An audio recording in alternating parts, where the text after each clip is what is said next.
Halo, apa kabar? Saya Lee Han Yong yang melayani para mahasiswa di Asia United Theological University. Kompas Alkitab hari ini adalah kuliah ke-9 tentang Kitab Bilangan. Melalui 8 minggu kuliah tentang Kitab Bilangan ini, kita sudah mencari tahu tentang apa yang Tuhan inginkan dari kita, apa yang paling utama, apa yang harus kita persiapkan saat kita hendak berjalan di padang gurun. Itu adalah ketahiran secara moral dan ritual. Tetapi bangsa Israel ini, sesaat setelah mereka berangkat, belum sampai 3 hari berjalan, kita bisa melihat mereka sudah mengeluh dan bersungut-sungut, mengabaikan anugerah pimpinan Tuhan dan tidak taat, sehingga akhirnya membangkang dan memberontak pada Tuhan. Khususnya di Bilangan pasal 16 sampai 18. Ketika mereka sudah dekat dengan tanah perjanjian, mereka masuk padang gurun Kadesh. Di sana mereka memberontak pada Tuhan, dan kemurtadan mereka mencapai puncaknya. Inilah pemberontakan Korah yang kita bahas minggu lalu. Akibat pemberontakan Korah ini, bangsa Israel menjadi sangat najis. Dan hari ini, kita akan melihat bagaimana Tuhan menyucikan mereka kembali. Yang tertulis di Bilangan pasal 19 ayat 1 sampai 22. Pertama, kalau kita lihat pasal 19 ayat 11 dan 20, perkemahan mereka menjadi najis karena mayat. Kalau kita coba gambarkan denahnya, di tengah-tengah ada kemah suci. Di sekeliling kemah suci ini, kaum Lewi mendirikan zona netral. Lalu kemah-kemah milik ke-12 suku lainnya mengelilingi zona tersebut. Begitulah bentuk perkemahannya. Area di luar perkemahan adalah area najis, dan di dalam perkemahan adalah area suci. Masalahnya adalah akibat pemberontakan Korah, di dalam area perkemahan ini ada mayat bergelimpangan di sana-sini. Jadi perkemahan itu menjadi najis dengan sendirinya. Jika kita lihat pasal 19, beginilah Tuhan berfirman, orang yang kena kepada mayat, ia najis 7 hari lamanya. Lalu berikutnya, orang yang telah najis dan tidak menghapus dosa dari dirinya berarti telah menajiskan tempat kudus Tuhan dan dia harus dilenyapkan dari tengah-tengah bangsa itu. Nah, tentu hal ini harus diatasi kan? Kenajisan ini bisa memutuskan garis yang menghubungkan mereka dengan Tuhan. Jadi Tuhan ingin menyucikan mereka kembali. Seluruh perkemahan sudah dicemari oleh mayat dan dilingkupi kegelapan kematian. Sebelum ke padang gurun, mereka telah membersihkan diri melalui ritual dan persembahan, bukan? Pasal 5-8. Dan ketika Paskah kedua, mereka telah menyucikan seluruh perkemahan. Tetapi karena pemberontakan Korah dan mayat-mayat itu, semua menjadi sia-sia. Saudara, kalau kita membaca Perjanjian Lama, sangat umum dan sering kali kita temukan konflik antara kehidupan dan kematian, serta motif yang mendasarinya. Ketika Tuhan menciptakan kehidupan, ada kekacauan dan kegelapan. Ini melambangkan kematian. Bukan kematian, melainkan kehidupan, keteraturan, dan kedamaian. Tuhan kehidupan. Karena itulah, hukum Taurat didasari oleh motif kehidupan. Jadi kalau kita perhatikan, hukum penyucian dalam Perjanjian Lama, secara ritual, semua yang melambangkan kematian dianggap najis. Najis. Contohnya, binatang buas yang memakan bangkai, atau makam yang berhubungan dengan kematian, atau penyembahan roh-roh leluhur, lalu menyentuh mayat. Semua berhubungan dengan kematian, kan? Hal-hal yang mengingatkan pada kematian. Jadi jika berhubungan atau menyentuh hal-hal itu, Alkitab menyebutnya tamer, najis, unclean, dikatakan najis. Pemberontakan Korah ini menyebabkan seluruh perkemahan dipenuhi mayat.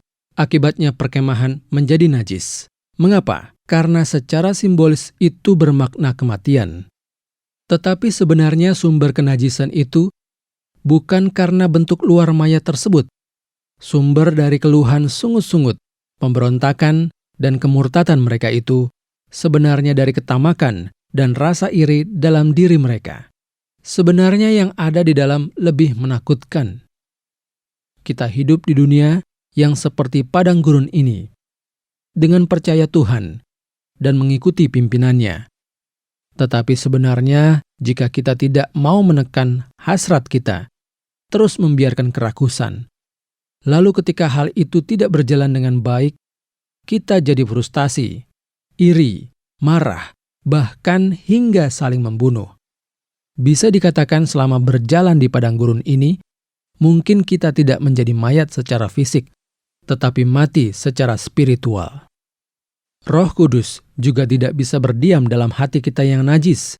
Allah yang kudus juga tidak bisa berdiam di dalam kemah suci yang ada di perkemahan itu, yang telah najis itu. Lalu apa solusi Tuhan atas kenajisan ini? Tuhan tidak berkata, "Ya sudah, kamu najis, mati saja sana." Solusinya, mereka harus mempersembahkan lembu betina merah. Hal ini hanya muncul di Bilangan 19 ayat 1-22. Persembahan yang sangat unik. Untuk membersihkan perkemahan, Tuhan memerintahkan untuk mengorbankan seekor lembu betina merah. Begitulah difirmankan dalam pasal 19 ayat 1 dan 2. Puncak dari peristiwa ini adalah najisnya perkemahan. Tuhan memerintahkan untuk membawa seekor lembu betina merah. Yang pertama, ada banyak hal yang sangat unik. Dalam Perjanjian Lama, kata Ibrani yang digunakan untuk menyebut lembu betina adalah parah. Jadi kalau dikatakan eglah, artinya anak lembu betina.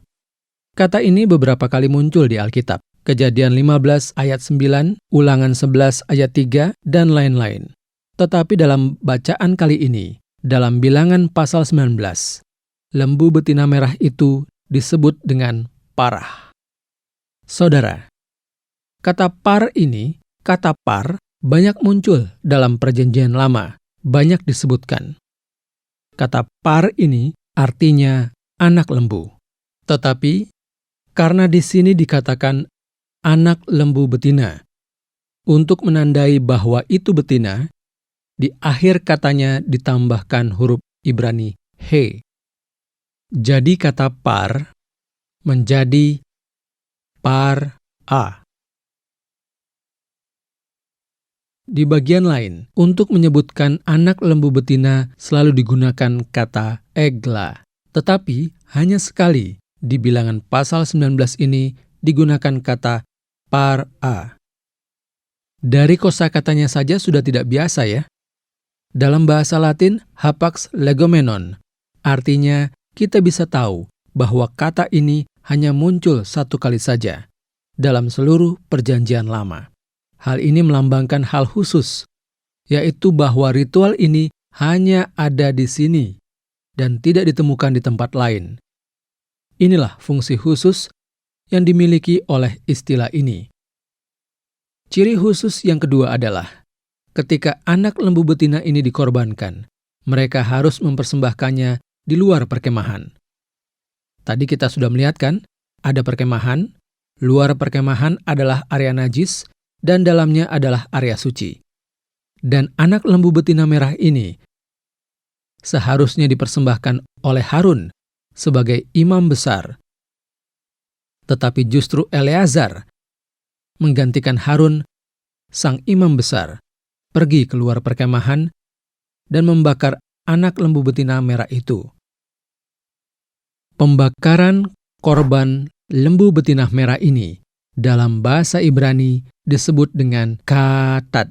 Katat adalah korban penebusan dosa. Biasanya ketika mempersembahkan korban penebusan dosa, harus dilakukan di dalam perkemahan atau di pelataran kemah suci dan oleh sang imam besar, karena tempat itu sangat suci. Tetapi kali ini persembahan tidak dilakukan imam besar Harun, tetapi oleh Eleazar, seorang imam biasa. Kenapa begitu? Karena harus pergi keluar perkemahan. Luar perkemahan itu adalah area najis, jadi Harun tidak bisa ke sana. Eleazar yang membawa korban itu keluar. Dan korban penebusan ini seharusnya selalu dipersembahkan di dalam, tetapi kali ini harus keluar. Jadi, kita bisa melihat bahwa persembahan ini sangat unik dan khusus. Persembahan itu justru dilakukan di tempat yang najis. Agak istimewa ya? Yang ketiga, korban penebusan dosa katat ini juga mencakup korban bakaran. Pada akhirnya, yang dipersembahkan adalah korban bakaran. Ketika membakar korban persembahan, asapnya akan naik ke langit. Artinya, naik sampai ke tahta kerajaan Allah. Sampai ke Allah dengan bau yang harum. Ini juga berarti aroma dari doa. Di sini dikatakan katat, tetapi katat yang terdapat di dalam bilangan, katat anak lembu betina merah ini adalah korban persembahan, bukan korban bakaran. Tetapi korban ini dibakar, dan abunya digunakan untuk membuat air pentahiran. Begitulah tertulis di sana. Jadi, Mei Nidah, water of impurity, bukan korban persembahan, melainkan korban yang disembelih untuk membuat air pentahiran. Biasanya korban persembahan dalam bahasa Ibrani disebut dengan zeva, tetapi ini bukan korban persembahan, melainkan slotel, syahat persembahan. Persembahan ini untuk membuat air pentahiran. Saudara sekalian, seharusnya setiap kali kita menjadi najis atau berbuat dosa, secara umum dalam ritual pengampunan dosa, kita harus mempersembahkan korban seperti ini. Tetapi anak lembu betina merah ini, setelah disembelih, kulit, daging, darah, dan kotorannya harus dibakar habis, bersama dengan kayu aras, hisop, dan kain kirmizi. Lalu abunya dikumpulkan, dicampur dengan air bersih untuk dibuat menjadi air pentahiran. Lalu air pentahiran ini disimpan untuk digunakan saat diperlukan. Jadi hanya dengan sekali pembuatan saja sangat ekonomis. Jadi setiap kali butuh persembahan, tidak perlu menyembelih seekor lembu, tetapi hanya perlu membuat air pentahiran ini untuk dipercikkan. Cukup dipercikkan saja. Inilah ciri khususnya. Masih ada ciri khusus yang keempat. Ini adalah pembuatan air pentahiran itu. Air pentahiran ini dibuat untuk menyucikan. Tetapi orang yang menyentuhnya menjadi najis. Di Perjanjian Lama, ada beberapa cara untuk mentahirkan hal yang menjadi najis. Ada sekitar 3 cara. Yang pertama, membersihkan dengan menunggu. Pentahiran dengan menunggu. Maksudnya, akan menjadi tahir seiring berjalannya waktu. Tuhan telah membuat aturannya seperti itu. Kalau dilihat di kitab Imamat pasal 15 ayat 8. Apa artinya ini? Di dalam hidup ini, tentunya ada banyak sekali masalah yang kita hadapi, dan terkadang ada juga masalah-masalah kenajisan. Dalam kondisi itu, kita seakan berusaha menyelesaikannya dengan cara dan kekuatan kita sendiri. Seharusnya tidak begitu. Waktu adalah kedaulatan Tuhan. Ada masa di mana kita harus menunggu, harus menanti. Kemenangan jelas berada di dalam waktu Tuhan. Intinya, kita harus menunggu. Yang kedua, pentahiran menggunakan media tertentu. Biasanya, ini adalah ritual dengan cara membakar dan mencuci kenajisan. Contohnya minyak. Dengan menuangkan minyak atau membakar minyak atau memercikkan darah. Ini ada di Imamat 14. atau membersihkan dengan air, atau mempersembahkan korban bakaran dengan api, atau seperti kisah anak lembu betina merah ini, dengan menggunakan air pentahiran. Cara-cara ini melambangkan pencucian, pembersihan, pencegahan, bahkan pembakaran kenajisan. Bagaimana Tuhan mentahirkan dosa dan kenajisan kita? Dengan mencucinya, terkadang mensterilkannya, terkadang mencegahnya, terkadang membakarnya. Jadi, melalui media-media tadi, kita bisa melihat bagaimana Tuhan mentahirkan kita. Yang terakhir, ada metode pentahiran melalui korban persembahan. Ini adalah katat. Ada juga persembahan penghapusan dosa yang disebut yasami. Persembahan-persembahan ini umumnya menggunakan korban bakaran. Persembahan ini melambangkan penebusan atas kenajisan kita. Jadi tidak bisa membersihkan kenajisan kita sendiri. Harus ada seseorang yang berkorban untuk ini. Upah dari dosa-dosa kita harus ditebus oleh seseorang. Karena itulah ada korban persembahan ini. Berbagai metode yang dilakukan dalam Perjanjian Lama ini sebenarnya menubuatkan kedatangan Mesias di masa depan.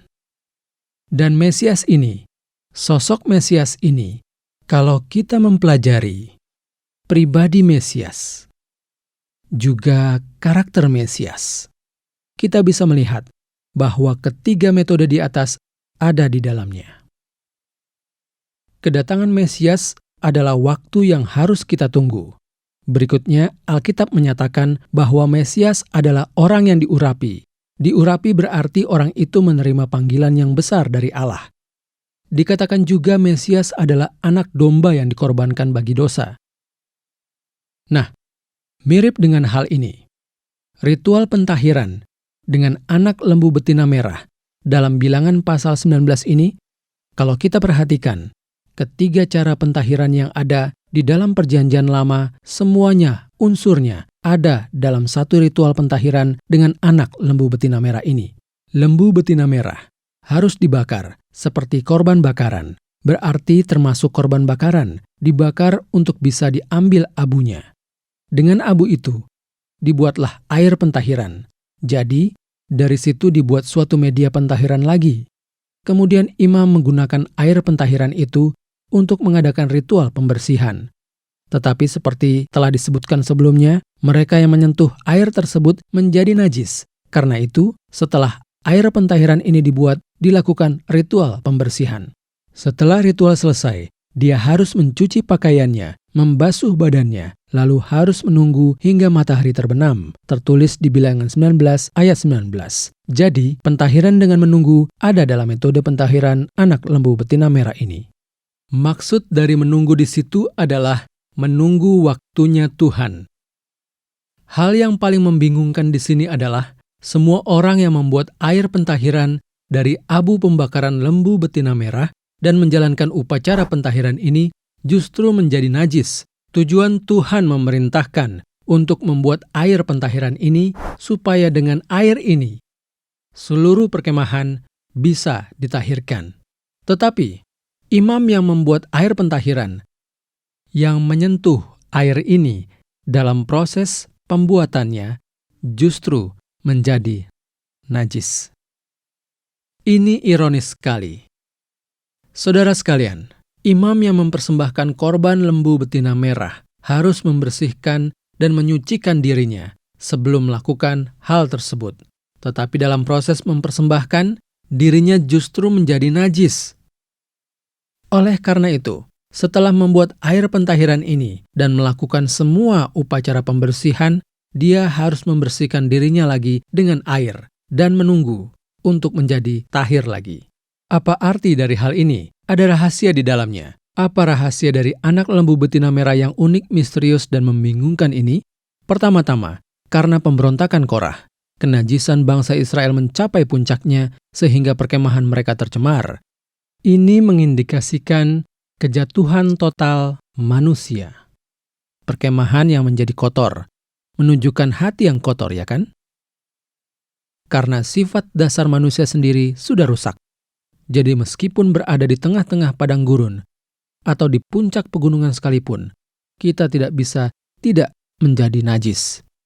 Tuhan Yesus berfirman, bukan yang masuk ke dalam kita yang najis, tetapi apa yang keluar dari kita, itulah yang menajiskannya. Maka itulah perkemahan ini menjadi najis. Pemberontakan Korah, iri hati, kebencian, keluhan, dan kerakusan yang menyebabkan kematian. Yang bisa mengatasi itu semua tidak ada pada manusia. Pascal berkata, di dunia ini hanya ada dua macam manusia. Dia mencatat seperti ini di dalam Pensis. Yang satu adalah orang yang mengakui bahwa dirinya adalah pendosa, dan satunya adalah manusia berdosa yang menyatakan dirinya bukanlah pendosa. Di dalam kitab Roma, dikatakan bahwa kita semua berdosa. Tidak ada yang benar, seorang pun tidak. Tuhan berfirman bahwa satu-satunya cara untuk menebus perkemahan yang tercemar ini adalah melalui persembahan anak lembu betina merah. Karena lembu betina merah ini nantinya melambangkan persembahan Tuhan Yesus Kristus. Pengorbanan Tuhan Yesus Kristus di kayu salib dinubuatkan di sini. Karena Yesus Kristus tidak bercela, belum pernah kena kuk dosa, korban persembahan yang sempurna untuk menebus dosa. Dia meninggalkan kemuliaannya di sorga yang kudus, mengosongkan dirinya, dan mengambil rupa sebagai hamba. Kedatangannya di luar perkemahan, tempat yang najis ini adalah untuk menebus dosa bangsa perjanjian yang ada di dalamnya. Untuk itulah dia datang ke dunia yang kotor dan najis ini. Seperti lembu betina merah yang diletakkan di luar perkemahan, di tempat yang najis, Tuhan Yesus juga meninggalkan tahtanya di surga untuk turun ke dunia yang najis ini, datang untuk kita semua. Dia membersihkan yang tercemar dan mencemarkan yang bersih, sama seperti lembu betina merah itu bisa membersihkan dan juga menajiskan. Dia menggantikan kita dan menjadi najis karena kematian. Dia mengambil alih kenajisan kita dan membersihkan kita melalui kebangkitannya, menjadi cemar untuk membersihkan. Sebenarnya ada satu alasan lagi, kenapa harus menjadi cemar untuk membersihkan. Kalau saya menyentuh air pentahiran dan terus menyimpannya, maka saya akan menjadi cemar atau najis.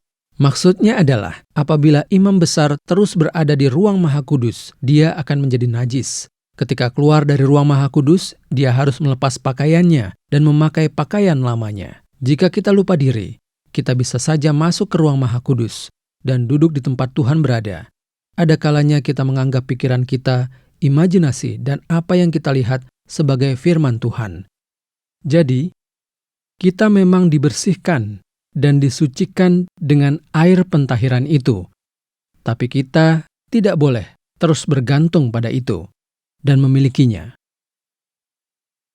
Saudara sekalian, ketika membuat air pentahiran ini, bakaran lembu itu dicampur dengan kayu aras, hisop, dan kain kirmizi untuk membuat abu, bukan? Nah, kayu aras itu melambangkan kuasa Allah, kain kirmizi melambangkan warna merah, dan hisop melambangkan pentahiran. Semuanya itu dimasukkan dan dibakar, lalu diambil abunya untuk dibuat menjadi air pentahiran. Air pentahiran itu melambangkan darah kehidupan yang dicurahkan oleh Tuhan Yesus Kristus bagi kita semua. Kita, sebagai orang percaya, adalah umat Tuhan yang telah dibersihkan, dikuduskan, dan dibenarkan di dalam Kristus. Hidup bersih bukan berarti hidup terpisah dari dunia, bukan berarti hidup di tempat suci, dan diam di dalam gereja saja. Jemaat yang sudah dibersihkan ini juga keluar dari perkemahan bersama dengan Tuhan Yesus, hidup di dalam dunia yang kotor, seperti tempat di luar perkemahan, tetapi tetap bisa masuk kembali ke dalam hadirat Allah yang kudus, karena sudah dibersihkan oleh darah Kristus. Karena itu, sebagai jiwa yang sudah dibersihkan, kita harus masuk ke dalam dunia, menjadi perantara perkemahan Allah dengan dunia, dan melakukan pelayanan imam. Minggu depan, kita akan membahas tentang krisis terbesar bangsa Israel sebelum memasuki tanah perjanjian, tentang kebohongan Bileam dan ketaatan keledai. Sampai jumpa lagi minggu depan. Terima kasih.